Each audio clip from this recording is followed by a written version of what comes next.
नमस्कार, N V news देख रहे हैं आप और मैं हूं आपके साथ प्रियव्रत दीक्षित। स्वर्णिम मध्य प्रदेश छत्तीसगढ़ में आप सभी का स्वागत है। रुक लेते खबरों की ओर, जहां पर छत्तीसगढ़ के मुख्यमंत्री भूपेश बघेल आज केंद्रीय गृह मंत्री अमित शाह से मुलाकात करने वाले हैं और केंद्रीय गृह मंत्रालय ने प्रस्तावित इस बैठक में नक्सली समस्या प्रभावित क्षेत्रों के विकास आदि मुद्दों से जुड़े नीतिगत मसलों पर बातचीत होनी है। इस बैठक में गृह विभाग के अपर मुख्य सचिव सुब्रत साहू और पुलिस महानिदेशक अशोक जुनेजा भी शामिल होने वाले हैं। वहीं रायपुर में प्रेस से चर्चा के दौरान मुख्यमंत्री भूपेश बघेल ने कहा कि छत्तीसगढ़ में बहुत से मुद्दों को लेकर केंद्रीय गृह मंत्री से बात करनी है। एक तो हमारी जीएसटी का मामला है, वह पैसा मिलेगा तो नक्सल प्रभावित क्षेत्रों में विकास का काम किया जाएगा, लोगों के रोजगार के लिए काम करेंगे। दूसरा मुद्दा है कि सीआरपीएफ में तैनाती का भुगतान है, उसमें राज्य के हिस्से की राशि को काट लिया गया है। बताया जा रहा है कि अमित शाह के साथ बैठक में मुख्य रूप से जीएसटी प्रणाली के राज्य के संसाधनों पर हुए असर, नक्सल समस्या से जुड़े नीतिगत विषयों और नक्सल प्रभावित जिलों को विकास से जुड़े मुद्दों पर बात करनी है।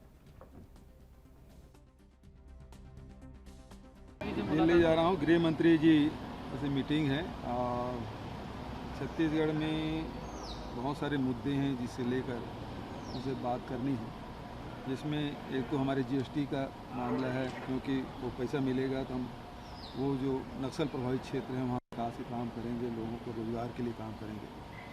तो दूसरा, और जो सीआरपीएफ के जो भुगतान हमारे राज्य के हिस्से से पैसा काट तो है मुख्यमंत्री भूपेश बघेल ने प्रधानमंत्री नरेंद्र मोदी को पत्र लिखकर छत्तीसगढ़ के आकांक्षी जिलों के विकास के प्रचलित मापदंडों में सांस्कृतिक उत्थान के तत्वों को भी शामिल किए जाने के सुझाव दिया है। उन्होंने कहा कि टीएडीपी के मॉनिटरिंग इंडिकेटर में स्थानीय बोली में शिक्षा, मलेरिया और एनीमिया में कमी, वनोपज के समर्थन मूल्य में खरीदी, लोक कला, लोक नृत्य और पुरातत्व को संरक्षण, संवर्धन, जैविक खेती, वनाधिकार पट्टे आदि को शामिल किया जाना चाहिए। सीएम बघेल ने प्रधानमंत्री नरेंद्र मोदी को लिखे पत्र में कहा कि मुझे ये कहते हुए खुशी है कि इन सभी मापदंडों पर छत्तीसगढ़ ने शानदार काम किया है।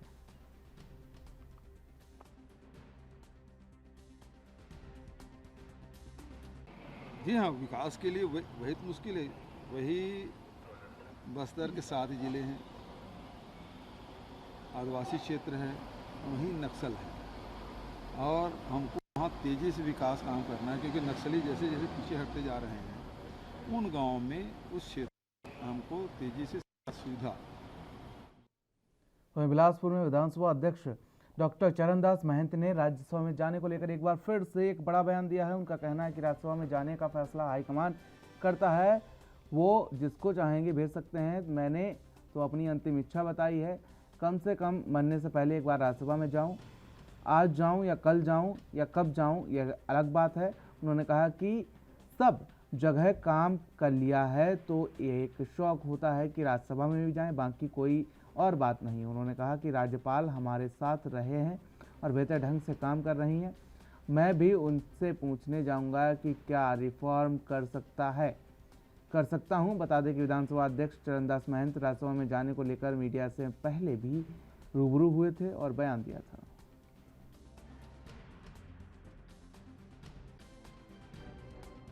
राज्यसभा का निर्णय तो हमारे हाई कमान के द्वारा किया जाता है, वो जिसको चाहेंगे भेज सकते हैं। ये तो मेरी अंतिम इच्छा बताई थी मैंने कि कम से कम मरने से पहले एक बार राज्यसभा में जाऊँ। तो आज जाऊँ या कल जाऊँ, कब जाऊँ अलग बात है। सभी तो वहीं वन विभाग ने सरगुजा और सूरजपुर जिलों में पड़ने वाले परसा ओपन कास्ट कोयला खदान के लिए वन भूमि के उपयोग की मंजूरी दे दी है। यह परियोजना 841.538 हेक्टेयर वन भूमि पर शुरू होगी और इस वजह से इस पूरे क्षेत्र में पेड़ों की कटाई होगी। वहीं सैकड़ों ग्रामीणों को अपना गांव घर छोड़कर जाना पड़ेगा। स्थानीय ग्रामीण इस परियोजना का लंबे समय से विरोध कर रहे हैं। छत्तीसगढ़ वन और जलवायु परिवर्तन विभाग ने अपर मुख्य केपी राजपूत के पिछले सप्ताह प्रधान वन संरक्षक को मंजूरी का विवरण भेजा और इसके मुताबिक सरगुजा और सूरजपुर वन मंडल की 841.538 हेक्टेयर वन भूमि को 5 लाख मीट्रिक टन प्रतिवर्ष की क्षमता वाली परसा ओपनकास्ट कोयला खनन परियोजना के लिए राजस्थान राज्य विद्युत उत्पादन निगम को देने को मंजूर कर दिया गया है। बघेल के पावर जो प्लांट है 4,500 मेगावाट के, वो बंद हो जाएंगे। तो हमें बहुत बड़े संकट का सामना करना पड़ा, इसलिए हमें खुद को आना पड़ा यहाँ पर।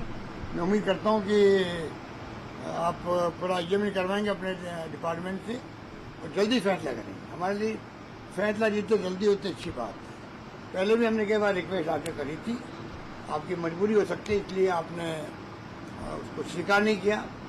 आज तो मैंने कहा राजस्थान प्रदेश वासियों की तरफ से हम आए हैं यहाँ पर, क्योंकि पूरा प्रदेश संकट में है और बहुत चिंतित भी है क्या होगा आने वाले वक्त के अंदर। मेन बात ये है। देखिए, कोयला का जो कोल बेरिंग एक्ट है वो भारत सरकार की है। कोयला भारत सरकार अलाट करती है और जिन जिन राज्यों को जहां आवश्यकता होती है उससे अलाट करती है। राज्य सरकार का इसमें कोई भूमिका नहीं है। राज्य सरकार की भूमिका केवल ये है कि जो नियमों का पालन हो। यदि वहाँ स्थानीय लोगों को हटाया जाता है तो पुनर्वास योजना लागू करने का, पर्यावरण नियमों का पालन करना, ये सारे नियमों का पालन कराने की जिम्मेदारी है। अलाटमेंट का अधिकार केवल भारत सरकार को है। हमको भी अलाटमेंट हुआ तो भारत सरकार ने हमको दिया। हमारे खदान जरूर हैं, कोयला हमारे प्रदेश में है, लेकिन अलाटमेंट हम नहीं करते, भारत सरकार करती है। जो तो संपत्ति भारत की कोल बेरिंग एक्ट के तहत ही ये संचालित होता है।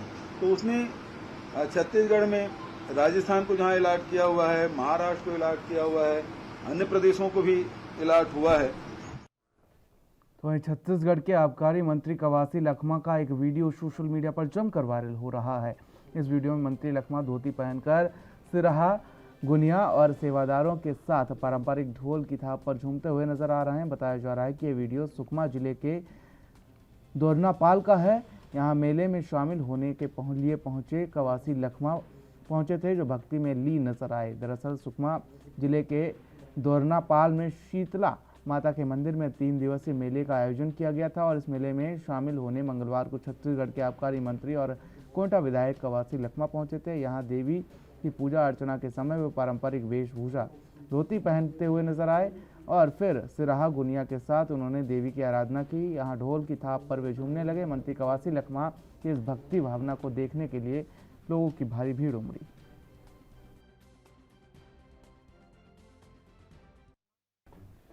तो वहीं रामनवमी पर मध्य प्रदेश के खरगोन में हुई हिंसा पर किए गए ट्वीट मामले में कांग्रेस के वरिष्ठ नेता और राज्यसभा सांसद दिग्विजय सिंह के खिलाफ होशंगाबाद में एफआईआर दर्ज की गई है। एफआईआर दर्ज होने पर दिग्विजय सिंह ने कहा कि मुझ पर एक नहीं 1 लाख एफआईआर दर्ज करें, मुझे डर नहीं है। दिग्विजय सिंह ने कहा कि सांप्रदायिक उन्माद के खिलाफ बोलने पर कितने ही मामले दर्ज हो जाएं, मुझे फर्क नहीं पड़ता। सिंह ने कहा कि पूरे देश में बीजेपी का एजेंडा चल रहा है, मेरे खिलाफ भी चल रहा, तो मुझे कोई फर्क नहीं पड़ता। दरअसल कांग्रेस नेता दिग्विजय सिंह ने एक ट्वीट किया था। ट्वीट में फोटो भी थी जिसमें खरगोन की भड़की हिंसा को बताया गया है। इस मामले में मध्य प्रदेश सरकार ने कांग्रेस नेता दिग्विजय सिंह का ट्विटर अकाउंट ब्लॉक करने की मांग की है। करें ना, यदि भाईचारा, प्रेम, सद्भाव और सांप्रदायिक उन्माद के खिलाफ बोलने से मेरे खिलाफ अगर मुकदमा दायर 1 लाख हो जाए तो मुझे चिंता नहीं है। ट्वीट में भी क्या था, मैंने प्रश्न पूछा है, क्या ये उचित है? सर उनका कहना है कि जो पिक्चर थी। तो वहीं बीजेपी प्रवक्ता शहजाद पूनावाला ने दिग्विजय सिंह पर निशाना साधा है। उन्होंने कहा कि वो फेक ट्वीट के जरिए मध्य प्रदेश के सांप्रदायिक आग लगाना चाहते हैं। तो वहीं पूनावाला ने कहा कि आज जब वो रंगे हाथों पकड़े गए तो पुराने आरोप लगा रहे हैं। और क्या कुछ कहा बीजेपी प्रवक्ता ने, सुनवाते हैं।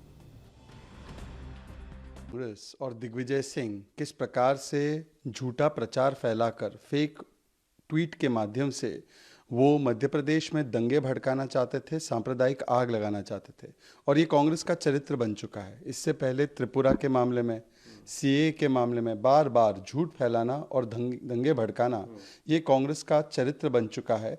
और आज जब रंगे हाथ पकड़े गए हैं और उनको जवाब देना पड़ रहा है तो वो अनर्गल आरोप लगा रहे हैं, वो भी 3 वर्ष पुराने। मुझे लगता है कि सबसे पहले तो मध्य प्रदेश के पूर्व मुख्यमंत्री दिग्विजय सिंह के गलत ट्वीट को लेकर सियासत अब खासी गर्माती हुई नजर आ रही है। गृह मंत्री नरोत्तम मिश्रा ने दिग्विजय सिंह के इस ट्वीट में गलत फोटो पर नाराजगी जताई। नरोत्तम मिश्रा ने कहा कि दिग्विजय सिंह ने इस घटना को गंभीर बताते हुए कहा कि इस तरह की भड़काऊ बातें करना गलत है और दिग्विजय सिंह के खिलाफ कार्रवाई की जाएगी।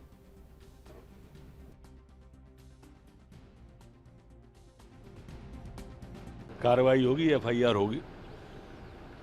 ये गलत है इस तरह के भड़काऊ बातें करना, प्रदेश में अशांति फैलाना।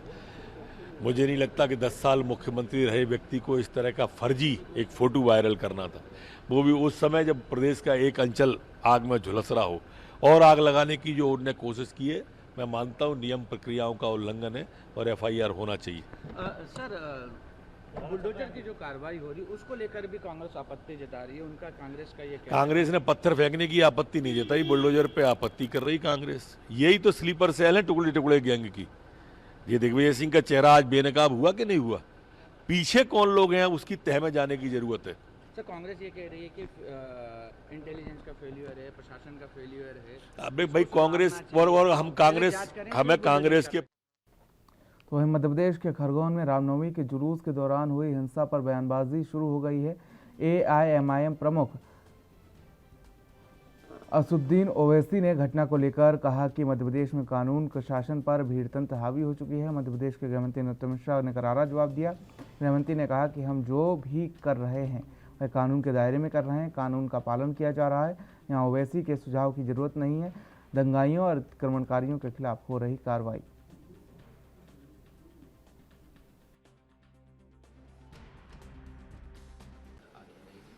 हम जो कुछ कर रहे हैं कानून के दायरे में रखे कर रहे हैं, कानून का पालन किया जा रहा है। ओबीसी जी की सलाह की इसमें आवश्यकता नहीं है। सर, उन्होंने साथ में ये भी कहा है, जो आस्था की अगर बात करती तो मास्क के मीट पे बैन क्यों नहीं लगाती, मास्क पे निर्यात पे बैन क्यों नहीं लगाती, क्योंकि उनको उससे डॉलर मिल रहा है, इसलिए इस पे बैन नहीं लगाती। कौन क्या कराती है? मध्य प्रदेश में कुछ ऐसा है ही नहीं, हो ही नहीं रहा है।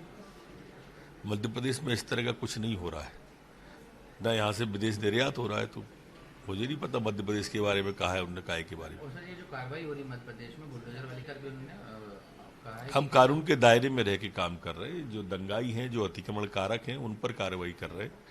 दंगाइयों तो मध्य प्रदेश के पूर्व सीएम और कांग्रेस के नेता दिग्विजय सिंह के विवादित ट्वीट को लेकर प्रदेश में विवाद लगातार जारी है। मामले को लेकर एमपी सरकार ने ट्विटर को पत्र लिखा है, जिसमें दिग्विजय सिंह के ट्विटर अकाउंट को बंद करने की मांग की गई है। पत्रकार वार्ता के दौरान मंत्री विश्वास सारंग ने कहा कि दिग्विजय सिंह ने प्रदेश में हिंसा भड़काने की कोशिश की है।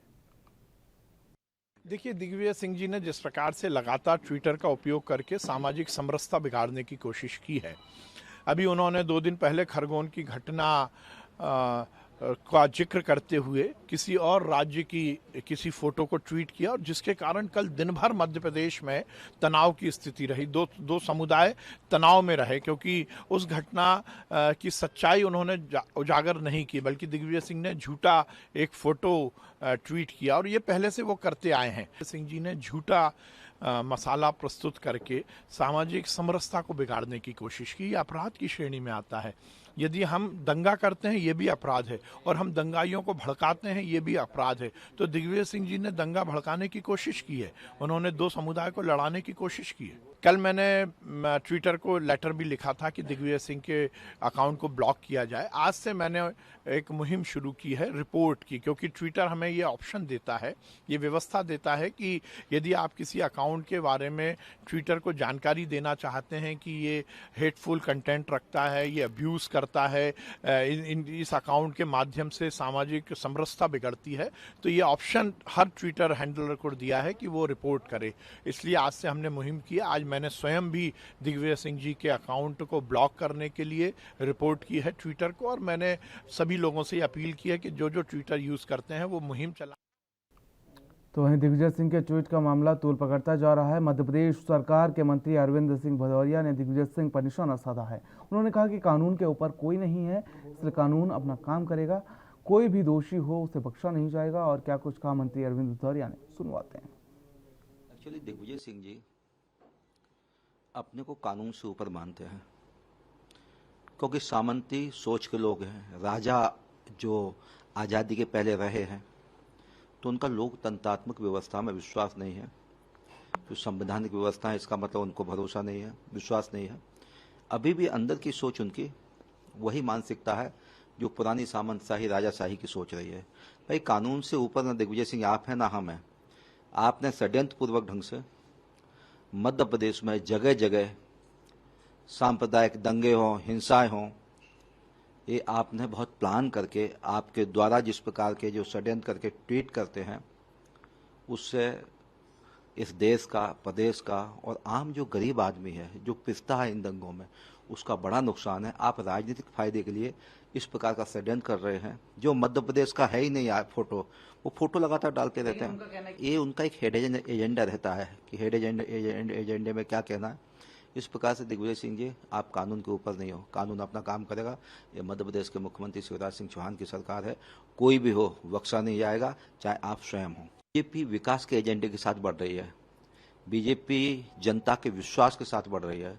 सभी इलेक्शन में भारतीय जनता पार्टी को, हमारे नेता शिवराज सिंह चौहान को आम जनता ने वोट देके यहाँ तक बैठे हुए हैं। आप क्या करना चाहते हैं? जो आपकी सातिर चालें हैं वो आम जनता को ध्यान आ चुकी हैं, इसलिए इस प्रकार के आरोप। और यहाँ रुकेंगे छोटे से ब्रेक के लिए। ब्रेक के बाद भी खबरों का सिलसिला लगातार जारी है।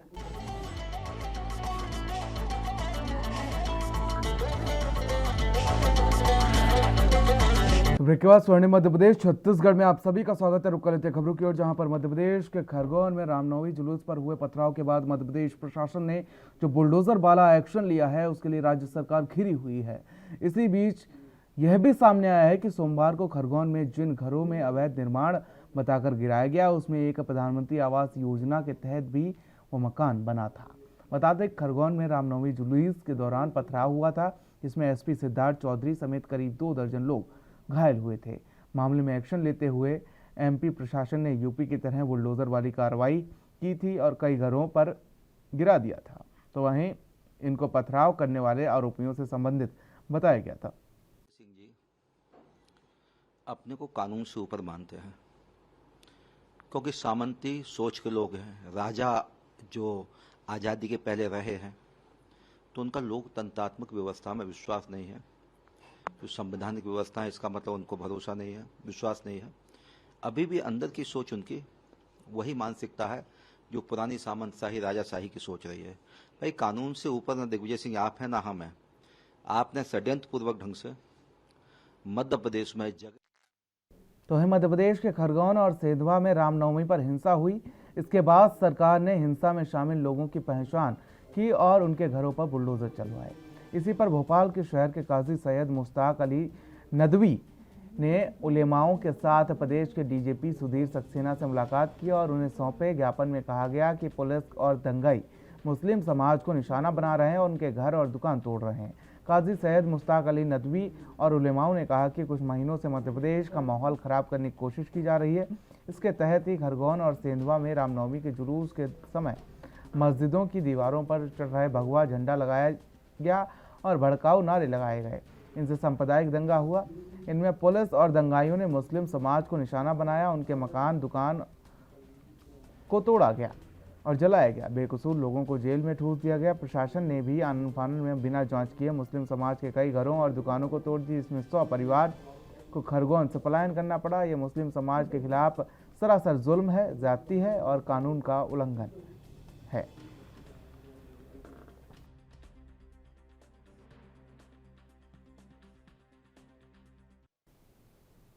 तो वहीं मध्य प्रदेश के शिवराज सिंह चौहान की सरकार प्रदेश भर में गुंडों, बदमाशों और अवैध कॉलोनी काटने वालों के विरुद्ध मुहिम चला रही है। और इसी पर आपको बता दें कि इसी मुहिम के तहत उज्जैन जिले में जिला प्रशासन, पुलिस और स्थानीय प्रशासन ने संयुक्त प्रयास से भूमाफिया, गुंडों और अवैध कब्जाधारियों के विरुद्ध पिछले 1 जनवरी 2021 से 10 अप्रैल 2022 तक अवैध इस अवधि में प्रभावित कार्रवाई करते हुए 29 माफियाओं, 84 गुंडों के 515 अवैध अतिक्रमण तोड़े गए हैं।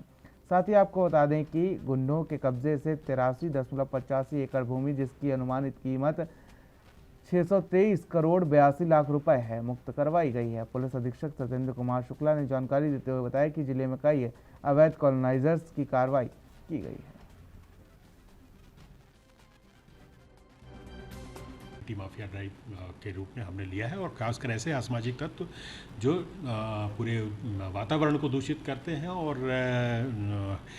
अपने अपराध से जो संपत्तियां अर्जित करते हैं उनके विरुद्ध एक लगातार अभियान चल रहा है। हम वर्ष 2021 की बात करें तो वर्ष 2021 में हमने 58 NSA ऐसे अपराधियों को चिन्हित कर 58 NSA 225 जिला बदर और 10 ऐसे माफिया जो राशन माफिया या खाद्य माफिया है उनके खिलाफ कालाबाजारी अधिनियम के अंतर्गत 10 कार्रवाइयाँ की गई थी। इसी के साथ साथ इनकी जो अवैध संपत्तियां हैं उसमें 69 अपराधी ऐसे चिन्हित किए गए थे जिनकी अवैध संपत्तियों को या तो उनका जो अवैध निर्माण है उसको तोड़ा गया या जो शासकीय भूमि है उसको भी मुक्त कराया गया है। और जो रिकॉर्ड है उसके मुताबिक 300 हेक्टेयर के आसपास की ज़मीन मुक्त कराई गई है। इस वर्ष की अगर हम बात करें तो हमने इस वर्ष भी अभी तक 6 NSA और 65 जिला बदर और इसके अलावा 2 कालाबाजारी अधिनियम के अंतर्गत जो कार्रवाइयाँ की गई और इसी तरह 17 ऐसे अपराधी चिन्हित कर उनकी अवैध संपत्तियों को तोड़ा गया है या शासकीय भूमि को अपने कब्जे में लिया गया है। सर, इस वर्ष कितने भूमाफियाओं से मकान छुड़वाए गए? मैं इस वर्ष का जैसे मैंने आपको बताया कि 17 ऐसे प्रकरण हैं और हमारे पास अभी इस तरह लगातार इसकी हम चिन्हित कर रहे हैं ऐसे अपराधी। वहीं मध्य प्रदेश के मंदसौर जिले के भानपुरा का बहुचर्चित हिमांशु हत्याकांड का मुख्य आरोपी विनय जादौन के आश्वासन पर प्रशासन का बुलडोजर चला है। बता दें कि 2 दिन पूर्व भानपुरा के हिमांशु बैरागी की चाकू मारकर हत्या कर दी गई थी। हत्या का मुख्य आरोपी विनय जादौन और उसके 2 साथी दीपक गुर्जर, अजमीर खान घटना के बाद फरार चल रहे थे। पुलिस द्वारा तीनों आरोपियों के विरुद्ध हत्या का मामला दर्ज कर आरोपी की तलाश जारी है। मिली जानकारी के अनुसार एक आरोपी को पुलिस द्वारा राउंड अप कर लिया गया है, जबकि घटना के मुख्य आरोपी विनय जादौन अभी भी पुलिस की गिरफ्त से बाहर है। आज प्रशासन द्वारा हत्या के मुख्य आरोपी विनय जादौन का मकान अवैध अतिक्रमण होने की वजह से तहसीलदार भानपुरा नागेश पवार के नेतृत्व में अवैध मकान तोड़कर शासकीय भूमि को अतिक्रमण मुक्त कराया गया। इसके संबंध में ये है कि एक हिमांशु बैरागी का हत्याकांड हुआ था इसके अंदर, और जो आरोपी है विनय पिता कन्हैयालाल जादौन, उसका अतिक्रमण मकान बना हुआ है ये, तो नगर पालिका नोटिस दिया, उसको आज तोड़ने की कार्रवाई की गई है। पहले भी कार्रवाई है और लगातार कार्रवाई जारी है अभी। ये है कि हिमांशु जो बैरागी है उसकी 2 दिन पहले रात्रि में उसकी हत्या हो गई थी।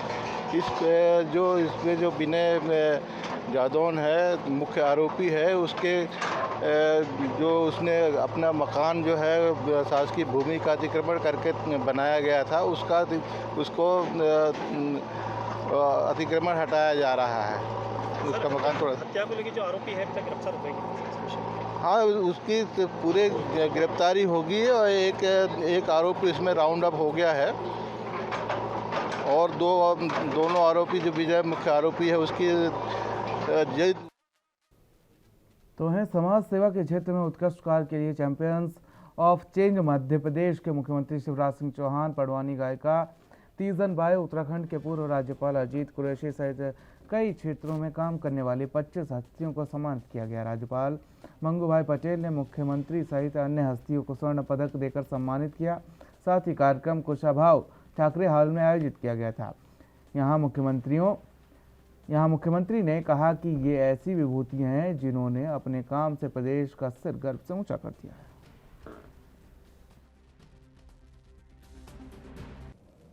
मध्य प्रदेश के अलग अलग क्षेत्रों की ऐसी विभूतियां जिन्होंने अपने काम से मध्य प्रदेश के गर्व को और गौरव को सदैव ऊंचा किया है। अलग अलग क्षेत्र, ये वो हस्तियां हैं जिन्होंने अपना जीवन खपाया है। वैसे ऐसी हस्ती भी है कि जिसका जीवन अभी प्रारंभ ही हुआ है, अभी कितने 6 साल ही हुए हैं। आदरणीय अजीत कुरैशी से लेके अलग अलग क्षेत्रों में काम करने वाले हमारे, चाहे वो राजनीतिक क्षेत्र हो, कला का क्षेत्र हो, संस्कृति का क्षेत्र हो, उद्योग का क्षेत्र हो, पत्रकारिता का क्षेत्र हो, बिजनेस का क्षेत्र हो, मध्य प्रदेश के नाम को आलोकित किया है। स्वर्णिम मध्य प्रदेश छत्तीसगढ़ में फिलहाल मेरे साथ इतना ही। देश और दुनिया की अहम खबरों के लिए बन रही है एनवी न्यूज के साथ। नमस्कार।